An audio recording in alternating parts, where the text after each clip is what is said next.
नमस्कार, मैं हूं आलोक मेहता।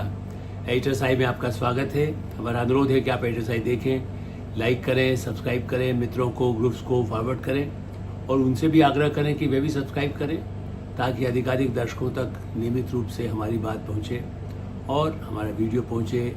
उनकी राय, उनके कमेंट्स मिलते रहें। आपकी राय, आपके कमेंट्स हमेशा उसका स्वागत है। आपने बचपन में भी कहानी सुनी होगी, शेर की खाल ओढ़ करके आप जंगल में कोई दौड़ रहा और लोग समझ रहे हैं कि शेर दौड़ रहा है। और आज के समय में मान लीजिए कई ऐसे इस तरह के, कोई शेर की खाल ओढ़े है, कोई हाथी की खाल ओढ़े है, कोई और चीते की खाल ओढ़े है, कोई भालू की खाल ओढ़े है, दौड़ लगाए। अब ठीक है, आज एआई का ज़माना है, लेकिन फिर भी बहुत जल्दी उसका वेरिफिकेशन हो जाता है। अब क्योंकि जैसे ही कहा जाएगा कि आप बोलिए और बोलने की बात जैसे ही आएगी तो पता चला कि वो तो गड़बड़ हो गया, वो पता पोल खुल गई। क्योंकि ऐसा कहते हैं, गीदड़ यदि पहन लेता है या कोई गधा पहन ले शेर की खाल तो क्या होगा, वो तो पता, असली आवाज़ पता चल जाएगी जैसे ही आवाज़ निकलेगी। लगभग उसी कहानी जैसी स्थिति राहुल गांधी कांग्रेस के जो सो कॉल्ड गठबंधन अलायंस, बड़ा भारी रूप, बहुत बड़ा स्वरूप, महाशक्ति के रूप में सरकार को एक साल में गिरा देने का, प्रधानमंत्री नरेंद्र मोदी को हटा देने का, बिल्कुल सब तैयारी करिए, हो जाएगा मुकाबला। और बस जन आक्रोश उबल रहा है, कांक्रोच भी आ गया है और कुछ और बिच्छू भी आ गए हैं, पता नहीं किस किस को ला सकते हैं वो, सांप छछूंदर का खेल खेलना है। राहुल कांग्रेस के जो सो कॉल्ड 3 साल बाद तो बैठक हो रही है, जो 3 साल से आप एक नेता कौन आपका होगा ये तो डिसाइड हुआ नहीं। आज फिर एक बैठक कर ली दिल्ली में। अब मल्लिकार्जुन खड़गे, अब उनकी तुलना तो हम किसी नहीं करेंगे, माननीय हैं वो, राज्यसभा में भी प्रतिपक्ष के नेता हैं, कांग्रेस पार्टी के अध्यक्ष है। ये है कि हाईकमांड जरूर सोनिया गांधी है, जो आज की बैठक में भी वही और राहुल गांधी प्रमुख थे। और इसलिए कि भाई कोई कह रहा है ये हम तो वहाँ हाथी हैं, किसके बल पर हैं आप? हाथी की आवाज़ भी तो नहीं निकल रही। मायावती का चुनाव चिन्ह है, लेकिन अखिलेश यादव वहाँ हैं, लेकिन कोई ऐसा उन्हीं को सामने कर देते। यूपी का चुनाव तो 2027 में है, दूर नहीं है। अलायंस में ऊंची आवाज़ के लिए यदि मल्लिकार्जुन खड़गे जब अपने गिना रहे थे 5, तो कहते आवाज़ नहीं निकल रही है। आप शेर का अपने आप को कि हम बहादुर हैं, हम बिल्कुल सरकार को बदल देंगे, हम मतदाता सूची का नहीं होना चाहिए। इसी तरह कॉन्स्टिट्यूंसी का प्रोडिक्शन जो होता है कि भाई आगे उसकी सीमाएं फिर से तय हो, कौन सा क्षेत्र कौन सा होगा। और दूसरा सबसे बड़ा उन्हें दिखाई दे रहा है अभी से कि यदि संसद में पास हो गया तो फिर से तो लोकसभा और उसकी संख्या बढ़ेगी, तो उसमें तो फिर सब क्षेत्रों के भी पुनर्गठन होगा। अब उस सब पर तो एक गोल बोल 5 पॉइंट बोल करके नमस्कार, कोई बात हम जवाब नहीं देंगे, हमने बस कर दिया। कमाल है ऐसा गठबंधन। और कौन पार्टियां, जैसा मैंने नाम ले दिया, समाजवादी पार्टी दिखाई दे रही। अब आप बताइए कि इसके अलावा कौन इस समय जो थोड़ा बहुत, जिसको इस समय चुनौती जिसको कह सकते हैं बीजेपी को देने की स्थिति में, क्या महबूबा मुफ्ती, तेजस्वी यादव, कौन राहुल गांधी के कौन ऐसे सेनापति हैं, उनके साथी कौन हैं? सीपीआई अपना तो अभी केरल का ही अभी तो दुखी उसका खत्म नहीं हो रहा है।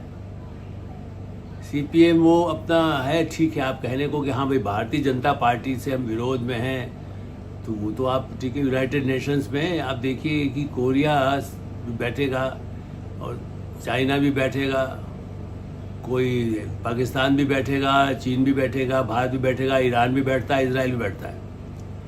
तो अब उस बैठक से कुछ हो रहा है क्या? उससे निकल रहा है? सिक्योरिटी काउंसिल में कुछ निकल पाया? अब तो मैं तो बहुत दूर की बात अंतर्राष्ट्रीय स्तर पर भी कह रहा हूँ।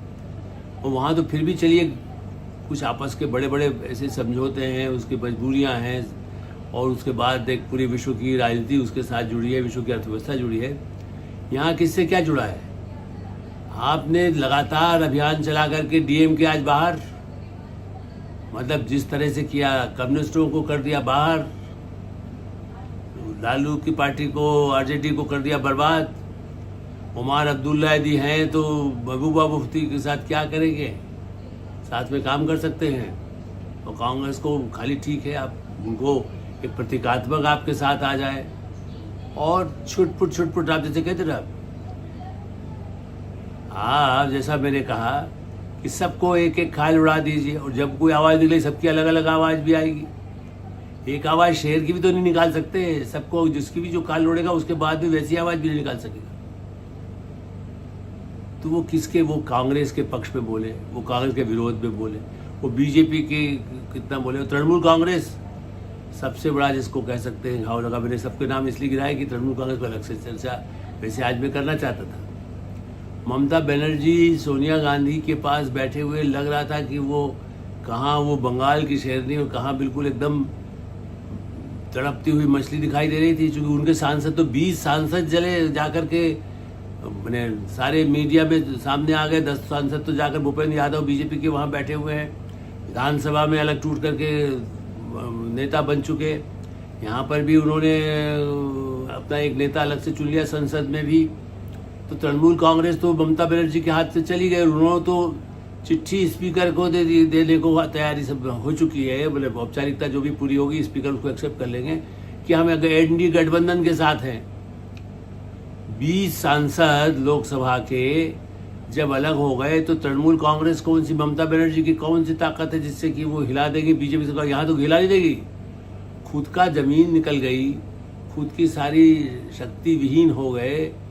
एक बूढ़ा हाथी है कांग्रेस, उसके अध्यक्ष हैं बुजुर्ग, वहाँ पर उनकी आवाज़ भी वो क्या है, उनको जो लिख करके दिया गया। अरे भाई, एक समय में हमने पिछले 50, 60, 70 वर्षों में अपोजिशन होता था, समाजवादी पार्टी हो जो छोटी होती थी, कभी समाजवादी नहीं सोशलिस्ट पार्टी इसको कहते हैं, पीएसपी छोटी होती थी, सीपीआई सीपीएम भी कोई बहुत बड़ी ताकत नहीं थी। उनकी बैठकों में भी जिस तरह से प्रस्ताव बनता है पूरे लोगों को माहौल बनाने के लिए, जो सत्ता में है, लेकिन सत्ता में तो कांग्रेस राहुल समझते हैं कि मैं ही सत्ता में हूँ, मैं तो 4 राज्यों में हो गया, मैं तो अभी वहाँ कर्नाटक में हूँ, मैं वहाँ तेलंगाना में हूँ, मैं हिमाचल में हूँ, मैं केरल में आ गया हूँ। अरे भाई, उन राज्यों में आप अपने बल पर नहीं आए, उन राज्यों में अपोजिशन की विफलता के कारण आप वहाँ पर हैं। और हिमाचल में स्थानीय चुनाव में तो दिखाई दी गया कि वो तो वहाँ भी अब हाथ से जा रहा है। पंजाब खिसक रहा है, पंजाब में आम आदमी पार्टी है, तो इस समय केजरीवाल जी ने भी साथ छोड़ दिया।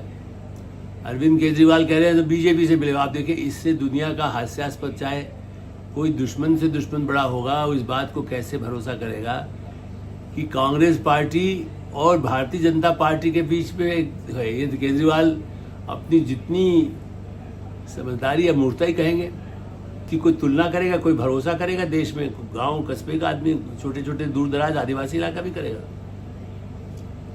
जेएम तो आए नहीं, झारखंड हेमंत सोरेन क्यों नहीं आए? ये नहीं खाली कहा फ़ोन पर हमने बात कर लिया, हाँ ठीक है हम आपके साथ हैं, वो देखो औपचारिकता है।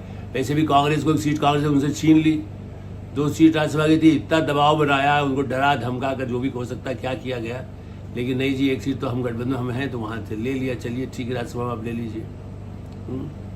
मध्य प्रदेश में हालत ये है कि आप वहाँ राज्यसभा में जो है मीनाक्षी नटराजन का जीतना कठिन होने वाला है, चूँकि भारतीय जनता पार्टी ने कैंडिडेट खड़ा कर दिया, तीसरा कैंडिडेट भी खड़ा कर दिया। ऐसी स्थिति में जो सामने दिखाई दे रहा है, वो जंगल में मोर नाचा किसने देखा, जंगल में शेर की आवाज़ किसने निकाली, किसने देखी? और 2027 का कोई एजेंडा नहीं है। हम एक चिट्ठी लिख देंगे चीफ इलेक्शन कमिश्नर को, हम उनको लिख देंगे ये नहीं होना चाहिए, आप कोर्ट को लिख दीजिए, आप राष्ट्रपति को लिख दीजिए, चिट्ठियाँ लिखते रहिए। तो चिट्ठी लिखने के लिए तो पहले भी आप स्वतंत्र लिखते ही रहे हैं, आवाज़ तो आप कोई नई बात आज कही क्या? 2-3 साल बाद यदि किसी की बैठक होती है तो कुछ तो दिखाई देता है कि आगे का हमारा नक्शा ये है। नक्शा वही दिखाई दे रहा है जो रोज आप बोल रहे हैं, उसमें नया तो कुछ है ही नहीं। अपनी कमजोरी ये है, और उसके बाद किस तरह से आप संघर्ष कर लेंगे, हम पार्लियामेंट में मिलकर के काम करेंगे। आप बायकाट करना है तो उसके लिए बोलने की भी जरूरत नहीं है, रोज आप बैठ के कहिए बायकाट करेंगे, काम नहीं होने देंगे, बस यही फैसला कर सकते हैं। तो करते रहिए, पहले भी किया और अब तो उधर पार्टी एनडीए का दोनों सदनों में इतना बहुमत होता जा रहा है कि अब उनको जो हम पहले बात कर चुके हैं कि कितने ही चाहे परिसीमन का मामला हो लोकसभा की सीटों का, या जिस तरह के और ऐसे आप जो कानून बनाना महिला आरक्षण की जिसने 33% देना है वो दोबारा ले आएंगे। जैसा ही सब कुछ साफ दिखाई दिया कि हाँ इस दिन मतदान कराने से सब ठीक होगा, सरकार उसे भी संसद में ले आएगी जुलाई में, और संसद की बैठक है उसी तो क्या गया हम संसद की बैठक के पहले बड़ा ही 4 दिन से मीडिया में ऐसा जयराम रमेश अपना जैसे कहते ना भोंपू बजाते, भोंपू जो कुछ सुनता ही नहीं है। कई बार आप देखते हुए ना, एक होता है बस का भोंपू, एक होता है टेम्पो का भोंपू, एक होता है किसी साइकिल पर ले जा करके भोंपू। अब जयराम रमेश तो साइकिल सवार होकर के भी भोंपू नहीं बजा सकते क्योंकि वो समाजवादी पार्टी का चुनाव चिन्ह है। वो हाथ दिखाते हैं, दूसरा कहता है कहाँ पर पांडिचेरी में तमाचा मार रहे हो, जम्मू डीएम के नहीं आप साथ। जो नई पार्टी विजय जिसके साथ आपका गठबंधन हुआ वो एक नैतिक सहयोग के लिए भी इस गठबंधन के लिए आने को तैयार नहीं हुए। तमिलनाडु के मुख्यमंत्री उनकी पार्टी की तरफ से कोई प्रतिनिधि, उन्होंने कहा भाई हम क्यों करेंगे, आपका अपना अलायंस कब से आपने बना रखा है, आप तो डीएमके के साथ है। चिदम्बरम कह रहे नहीं अभी हम चिदम्बरम, आप विजय की सरकार में कांग्रेस के 2 मंत्री राहुल गांधी के हैं और पी चिदम्बरम जो पार्टी के बहुत वरिष्ठ नेता हैं, वरिष्ठतम हैं, उनको अध्यक्ष ही बनाया है, लेकिन फिर भी वो तो कम से कम तमिलनाडु के तो वो है, वो कह रहे हैं हम डीएमके के साथ हमारे संबंध हैं, गठबंधन में संबंध है। भाई क्या मजाक है, वो आए नहीं, साफ कह दिया उन्होंने, लोकसभा में कह दिया कि हम अलग बैठना चाहते हैं। तो कोई यहाँ गिरा कोई वहाँ गिरा और आप उसके बाद भी कहेंगे कि ये सब एक है। तो इस पर जनता को इतनी आंखों में कितना ही धूल झोंक दें, कितना ही जिसे कह सकते हैं कि आप कह दें कि साहब ऐसा कुछ है, कैसे कोई भरोसा करेगा। आंख में मिर्ची डाल करके आप कुछ कर रहे हैं जो उनको लगता है कि आप तो एक दूसरे को गला काटने को तैयार हैं। आप समाजवादी पार्टी को नहीं, आप तो सोचते हैं उत्तर प्रदेश में हमें फायदा मिले, महाराष्ट्र में हमको मिले। सुप्रिया सूले दिखाई दी, लेकिन उनके भी आधे मन से जैसे लगता है कि शरद पवार कांग्रेस जो है, उद्धव ठाकरे वहाँ से कह दिया भाई आगे तय करिए कौन नेता होगा 2029 के लिए, ऊपर फोन पर बात कर लिया है। उनको अब चिंता नहीं गठबंधन में आके बैठक करने के लिए भी, संजय राउत को भी नहीं भेजा उन्होंने। इससे अंदाज लगा लीजिए कि क्या हैसियत है इस गठबंधन की। एक 2 पार्टी जिसको कहे नाम के लिए कर दो बहुत विशाल 23 किताब दिखा कह दीजिए कि पूरा लाइब्रेरी हमारी है। अरे भाई कैसे आप मजाक करते हैं, एक किताब से कुछ वो होता है क्या? तो आप तो ऐसे ही है कि 23 पार्टियों को 24 पार्टी 25 पार्टी कुछ भी कह लीजिए, चूंकि कोई एक है, कहीं किसी का नाम है, जैसे वोटर लिस्ट में नाम निकाल के दिखा दीजिए कि सब हमारे हैं। ये इस तरह के झूठ का पुलिंदे का पहाड़ बना करके प्रधानमंत्री नरेंद्र मोदी, जिनका कार्यकाल पंडित जवाहरलाल नेहरू से भी आगे होने की तिथि आ गई, उनका कार्यकाल का जो एकदम जिस तरह से 12 वर्ष पूरे होने का अलग समारोह चल रहे, लोग बैठक हो रही है, अर्थव्यवस्था से निपटने की क्षमता है। आज भी दुनिया की जो रेटिंग है वो हिसाब से 6-7% से कम भारत की जीडीपी बराबर मान रही है, आगे फिर भी होता रहेगा। अर्थव्यवस्था का संकट अंतर्राष्ट्रीय संकट है, मैं आज उस पर चर्चा नहीं कर रहा हूँ, वो है उससे कैसे निपटा जाएगा वो अलग मुद्दा है। राजनीतिक मुद्दे में कोई सड़क पर सरकार के खिलाफ ऐसी कोई आवाज़ उठा सके। हाँ, शिक्षा मंत्री का इस्तीफा तो वो भी कितनी बार वो मांग कर चुके, वो तो जो बने हैं, हम जैसे लोग भी जो कहते रहे कि हाँ भाई नैतिक दृष्टि से तो इस्तीफा देना चाहिए, वो तो कोई भी आरएसएस का आदमी भी कह देगा, बीजेपी का भी कह देगा कि हाँ भाई, वो पब्लिकली नहीं कहेगा, कुछ पब्लिकली भी कहते ही है। तो उसमें कोई नया विद्रोह आपने विरोध करके जनता के बीच में एक ऐसा साख बना ली, ऐसा तो है नहीं। और ऐसी स्थिति में केवल शशि थरूर सर्टिफिकेट दिलवा दें, उनसे ले लें, प्रधानमंत्री बनेगा। शशि थरूर को जब देखे नीचा दिखाते रहे केरल में, उनको तो मुख्यमंत्री बनाया नहीं आपने, यहाँ भी पार्टी का अध्यक्ष उनको बनाया नहीं। तो खाली वो भी एक अपने आप में अपना अंतर्राष्ट्रीय राजनीति की तरह राजनीति करते हैं। तो कहते रहेंगे हाँ बनो भाई प्रधानमंत्री, जब कुछ होगा ही नहीं। जिसको कहते रहे नाचन जानू आंगन टेढ़ा, अब उनको कहेंगे हमें तो बना नहीं पाए, हम देखो ऐसा हो रहा है, वोटर लिस्ट खराब है, मशीन खराब है, ये ठीक नहीं है, वोटिंग गड़बड़ है, तब भारतीय जनता पार्टी तब तोड़ देती। तृणमूल कांग्रेस तोड़ने की जरूरत नहीं है, पूरी पार्टी हार गई, जनता ने हरा दिया, इसलिए उसके सांसद समझ में आ गया, उस मजबूरी में थे, वो चले गए, सब जा रहे हैं। पूरा नाव डूब गई, डूबने की स्थिति में आएगा तो कब तक कोई उसको करेगा? कोई तो ऐसा अपने आप में कोशिश करेगा कि किनारे लग जाए, कहीं किनारे तो रहेगा, ऐसा उनके साथ ही डूब जाए नाव के साथ। केवल ममता बनर्जी रहें तो बंगाल से लेकर के तमिलनाडु तक और असम से लेकर गोवा तक अब कोई स्थिति कांग्रेस के लिए मुंह दिखाई जैसी स्थिति नहीं है। और इसलिए आज का जो गठबंधन है ये केवल मजाक से अधिक कुछ नहीं कहा जा सकता। एडिटर साहब में हैं, विराम देते हैं। अपने साथ देखते रहें, लाइक करें, सब्सक्राइब करें, मित्रों को उसको फॉरवर्ड करें और आपकी कोई राय हो तो अवश्य अवगत कराएं। धन्यवाद, नमस्कार।